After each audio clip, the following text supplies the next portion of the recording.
Pessoal, a paz do Senhor mais uma vez para todos. Estamos aqui hoje para falar sobre a arte de preparar um esboço. Sim, a arte de preparar um sermão. Você que está pensando em falar alguma coisa de repente aí no seu canal. Hoje essa palavra vai ser para você, para a glória do Senhor Jesus. E temos por tema, aqui, 2 Timóteo, capítulo número 4, versículo 2. Paulo exortando a Timóteo vai dizer que pregues a palavra, instes a tempo e a fora de tempo, redarguas, repreenda, exorte com toda longanimidade e doutrina. Meus queridos, vamos falar um pouco sobre a arte de preparar sermões. Muitas pessoas que têm dificuldade de preparar um esboço, um sermão, estaremos aqui transmitindo algumas dicas para a honra e para a glória do Senhor. Lembrando, não que eu saiba de tudo, Sou apenas um servo de Cristo, mas pouco que nós temos aprendido, nós estaremos passando aqui para você com muito prazer e alegria. Existe uma certa frase que diz que o púlpito conduz o mundo. A realidade é que o que é que estamos fazendo com o púlpito? Que material dispomos em nossas pregações para conduzir as pessoas a Cristo? A realidade é que o que se vê nos dias pós-modernos muitas vezes são pregações vazias, repetitivas, algumas com pouca inspiração, poucas mensagens que apelam hoje para a alma humana, poucas mensagens que transformam realmente o ser humano. Existe um ditado que diz que o cristão é gerado pela palavra e precisa ser alimentado por ela também. Os que querem crescer na graça precisam ter sede de saber, de aprender. Martinho Lutero certa vez disse a seguinte expressão: pare em cada versículo da Bíblia e, por assim dizer, sacuda cada ramo deste versículo, para que, se possível for, caia pelo menos um fruto. Raramente se ouve alguém pregando uma mensagem transformadora, às vezes falando de justiça social, distribuição de renda, escravidão, às vezes de distribuição de terra. Raramente se ouve uma mensagem que realmente mova aquela congregação a querer realizar algo no outro dia. O que vemos muitas vezes são pregações vazias, onde dá sono nas pessoas e as pessoas estão o tempo todo olhando para o relógio, querendo ir embora para casa. Frieza espiritual. Será que a culpa está nos últimos dias? Está na igreja, que é fria, ou muitas vezes está no pregador, que não se preparou? Hoje os pregadores estão soltos.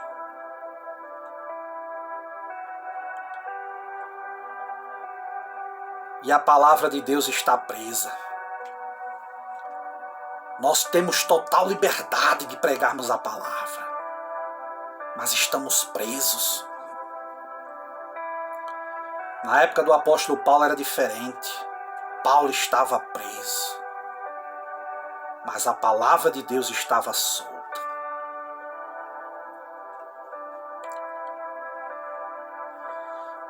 Os pregadores modernos estão presos muitas vezes às convenções dos homens, cargos políticos, distribuições muitas vezes de verbas federais. muitas reuniões, convenções, para tratar de assuntos às vezes que são de pouca relevância. Mas são poucas as reuniões que se reunimos para orarmos, buscarmos os dons espirituais, buscarmos a presença de Deus e sairmos os vilarejos a evangelizarmos. A Bíblia diz que quando Filipe pregou a mensagem em Samaria, o povo ali foi afetado de uma grande alegria pela mensagem de Estevão.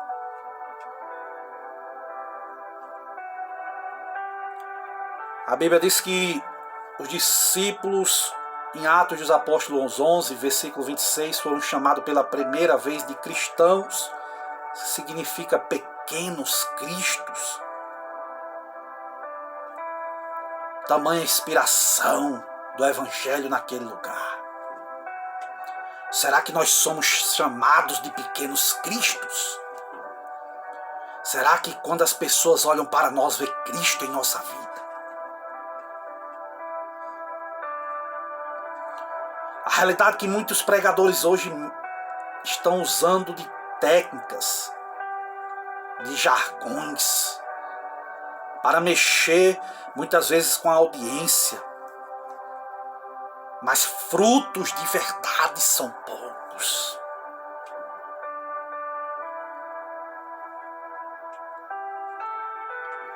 É fato que se percebe a fazer uma análise que a maior dificuldade que alguns pregadores enfrentam, às vezes, é colocar em ordem os seus pensamentos, os seus pontos no sermão.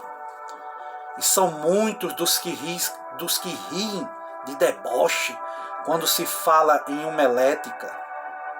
Homilética nada mais, nada menos é justamente sobre isso. Sobre a arte de colocar as ideias numa ordem. Poderemos falar um pouco outro dia aqui sobre a origem da homilética, a origem do discurso. Sobre a eloquência, um pouco sobre retórica. Mas hoje as pessoas riem sobre isso. Mas enfim, depois dessa breve introdução, vamos ver algumas diretrizes para uma boa pregação. Em primeiro lugar, o pregador deve viver saturado da palavra de Deus. João Bunha disse certa vez que se lhe furasse o seu corpo, o seu sangue era biblino. O autor do livro O Peregrino e outras obras.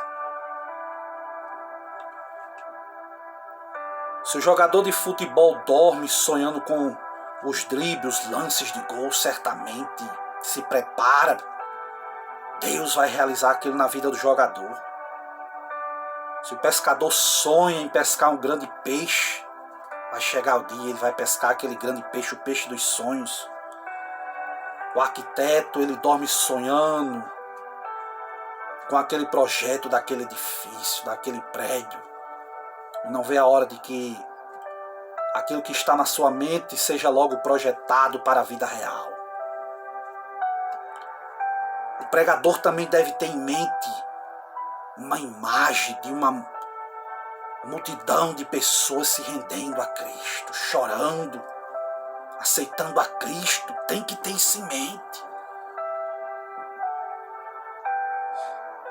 João Wesley falou que você ou põe fogo nas pessoas através do seu esboço, ou então você põe a fogo no seu sermão. Não se devemos ler a Bíblia apenas pensando, buscando um sermão, não. A palavra deve ser estudada como um alimento diário para a nossa alma, para a nossa vida. Muitas vezes lemos a Bíblia buscando sermões, palavras, isso é coisas de pregador. Mas os que se alimentam diariamente sem se preocupar com a palavra terão abundante temas da palavra do Senhor nosso Deus, porque são muitos temas que tem a Bíblia Sagrada. Olha os livros, olha os esboços que são pregados todo santo dia. E a Bíblia é uma fonte inesgotável. Como a palavra, como está escrito lá em Apocalipse capítulo 10, em Ezequiel 2, muitas vezes que é doce como mel na boca e que no ventre se torna amarga. Doce para os que obedecem, mas amarga para os que desobedecem. Faça anotações, não tenha medo de rabiscar a Bíblia, não.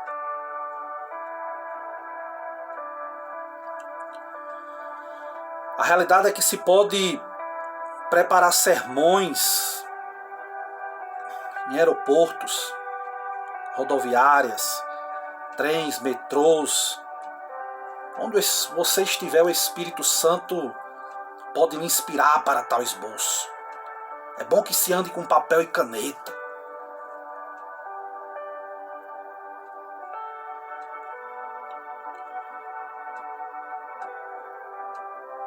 A prática nos torna ávidos leitores, pesquisadores, e podemos ler e entender pelo menos 2 livros, às vezes, por mês. Um pequeno investimento em sabedoria, em conhecimento, que é melhor do que as muitas riquezas, a Bíblia diz. Em segundo lugar, o pregador deve viver afundado na palavra, isto é, nela meditando. Se quiser ser um pregador que faça a diferença na sua geração.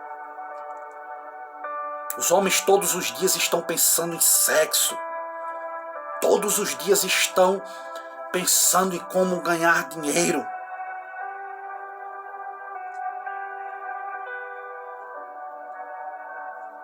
Mas poucos pensamos em meditar na palavra. E a Bíblia manda a gente meditar nela de dia e de noite. Lá em Josué, capítulo 1, versículo 8. Para prosperar os nossos caminhos. Lá em Deuteronômio, na Shema, ouve, ó Israel, o Senhor teu Deus é o único Deus. Manda atar como um sinal na palma da mão, como fronte entre os olhos. É assim que deve ser a vida do pregador com relação à palavra de Deus. John Stott disse que devemos entrar no texto como uma abelha faz com a flor da primavera, ou como o beija-flor com o hibisco extraindo o néctar. Que coisa maravilhosa. Morda como um cachorro faz com o osso, chúpia como a criança faz com a laranja. Rumine como faz a vaca.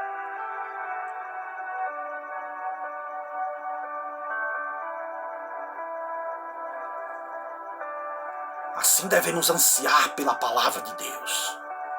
Em terceiro lugar, o pregador recebe sermão no dia a dia, pela observação. Todo pregador tem que ser um observador, um ávido observador.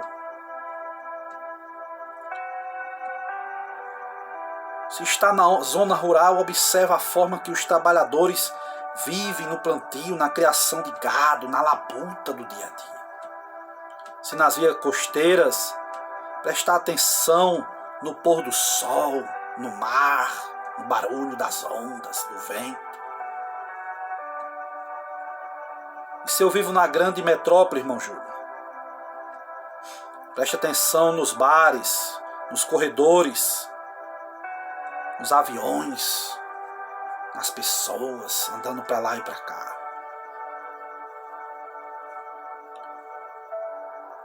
Não é proveitoso pregar um tema que é entendido pelo habitante da grande cidade em uma congregação que vive numa zona rural, ou vice-versa. Jesus falava por parábolas para que as pessoas pudessem compreender, na linguagem das pessoas.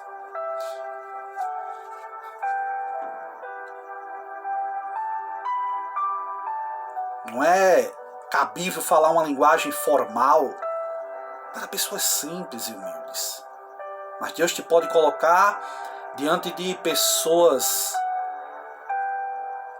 de um grau mais elevado de intelectualidade, entre os doutores da sabedoria terrena, e aí você pode falar como Jesus falou com Nicodemos. Ferramentas certas para os momentos certos. Em quarto lugar, pregador, além da observação, a mensagem pode surgir uma inspiração quando você está, às vezes, no escritório trabalhando. Sim, vendo um filme, às vezes eu estudando um pouco de anatomia, às vezes Deus me dava a palavra. Deus pode fazer isso com você num filme. Um homem chamado Moisés Moraes comentou que uma certa manhã fria de inverno, o velho pregador metodista pregou a mensagem do lado do sol, cuja inspiração lhe veio quando caminhava para o templo, porque um lado da rua era sombra por causa dos edifícios, mas do outro o sol brilhava e aquecia. Então lhe veio o tema da mensagem para a glória de Deus. Os grandes pregadores têm um olho no mundo e outro na Bíblia. Preste atenção nas crises políticas, econômicas, guerras, fomes, pestes, inundações, secas, crimes terríveis, aquecimento global, efeito estufa, inundações, enchentes, blocos econômicos, política. Não deve viver numa vida alienada, não. Devemos ser pessoas atualizadas. Mas como é que você quer ser um pregador se você só vive no TikTok, rindo o dia todo, atrofiando a sua mente?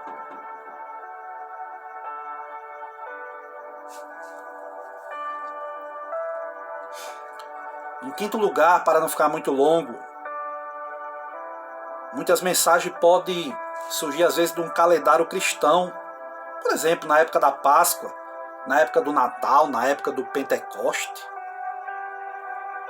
Surgem mensagens, feriados, festas juninas, virada de ano. Em sexto lugar, um bom sermão tem que ser objetivo, tem que ter um alvo, tem que ter uma meta. Nossos ouvintes muitas vezes são pessoas perspicazes, inteligentes, percebem que o pregador às vezes perde o rumo, né? Às vezes vive dando voltas. Ele percebe isso. Pregadores que às vezes iniciam a pregação num texto e não se atém a ele. O texto bíblico deve ser explicado.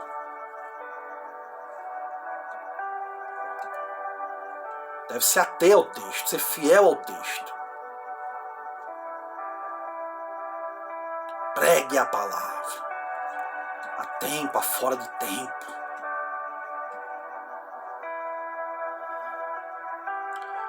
A explanação do texto bíblico e o alvo que se tem em mente, que o de glorificar Jesus Cristo, tem o respaldo do Espírito Santo. Se o pregador depender muito de sua sabedoria, estará perdido.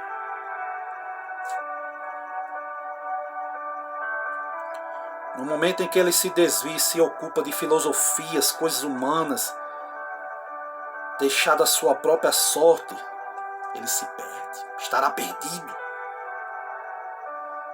A Bíblia diz que somos despenseiros. O que é despenseiro?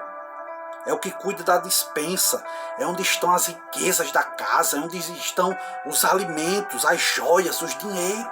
Assim somos nós, pregadores. O despenseiro sabe onde cada item deve ser encontrado quando precisar. A palavra despenseiro se refere a um administrador da casa, um gerente, tesoureiro, um gestor, como José era na casa de Potifar. José era um mordomo. Potifar chegou a dizer que tudo ali estava aberto para o José, exceto sua esposa, é claro. E aqui nós vamos encerrar a nossa meditação. Umas dicas para você, pregador. Em primeiro lugar, o sermão muitas vezes demanda tempo para crescer, assim como o pão, né, se desenvolve com o fermento, com o calor. Uma pregação não nasce pronta, ela tem que ser muitas vezes trabalhada, estudada, pesquisada.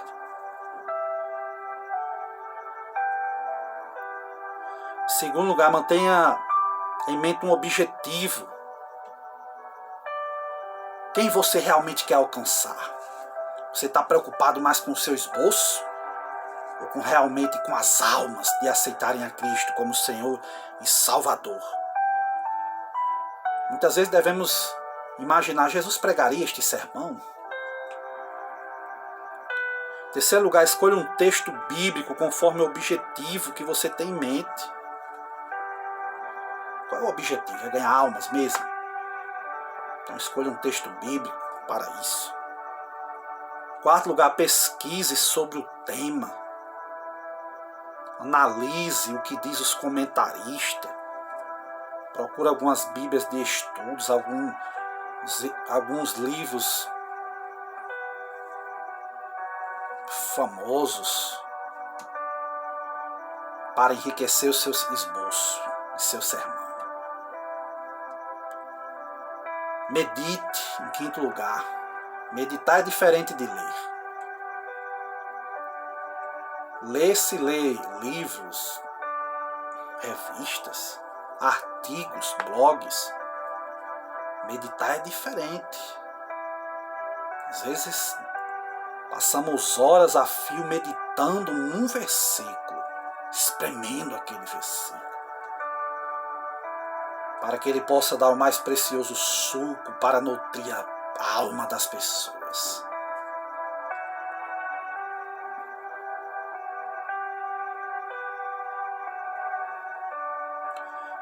Prepare seu esboço, anotações, escrevendo detalhadamente quando puder. Ah, irmão Júlio, isso fica feio. A gente tá lendo na frente das pessoas. Não. O esboço mais famoso do mundo, os pregadores, homens na mão de um Deus irado.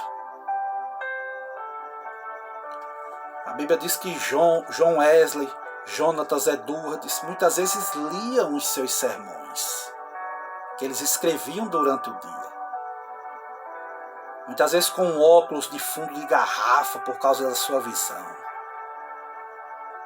E eles, pelos fatos de simplesmente ler aquele esboço, as pessoas eram impactadas com a presença de Deus, porque eles estavam em jejum, em santidade, para a glória do Senhor Jesus. Então não é nada feio fazer anotações. Faça quando puder. Eu gosto de confiar no Espírito Santo. Mensagem de micro-ondas, muitas vezes. Rápido, de última hora. Vou esperar o pastor ler a leitura e eu prego na leitura. Que conversa, meu irmão. Pregar, prega pela misericórdia de Deus. Mas é diferente de uma comida bem preparada. Para a glória do Senhor Jesus. Outro fato interessante são ilustrações. Sempre que puder, faça uma ilustração para que o ouvinte entenda melhor o que você está querendo passar para as pessoas. Em último lugar, você pensa no título. Mas, irmão Júlio, eu aprendi que primeiramente é o tema, a introdução, o corpo e a conclusão. Muitas vezes a gente deixa até por último.